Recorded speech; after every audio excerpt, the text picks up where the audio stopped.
Est-ce que les autres représentent toujours ce que nous pensons vis-à-vis de nous, que ce soit en bon ou en mauvais?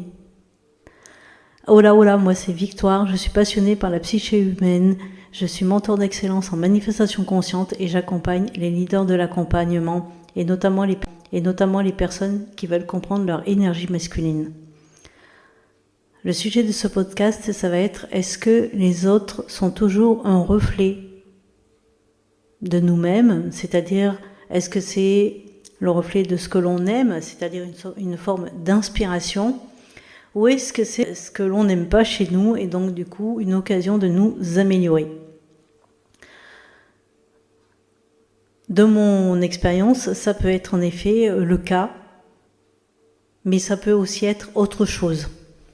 Quand l'autre est une source d'inspiration, il y a quelque chose en nous qui nous le dit justement. Il y a quelque chose en nous qui nous fait dire « Waouh, j'aimerais tellement ».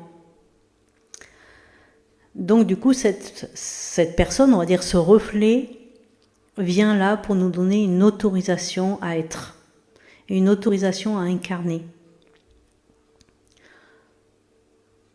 Quand c'est l'inverse que l'on ressent, c'est-à-dire « Waouh, mais cette personne, elle m'insupporte », son comportement, sa façon de se tenir, sa façon de parler, et que vraiment à l'intérieur, on se dit « Oh purée, en plus elle me ressemble ».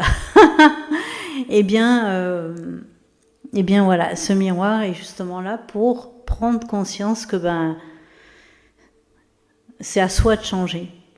Si cette personne, de par son comportement, elle nous agace, et qu'on sait qu'on est comme ça aussi, eh bien c'est l'occasion justement de nous remettre en question et de nous dire je vais changer pour que le miroir dans le reflet, le reflet dans le miroir, il change.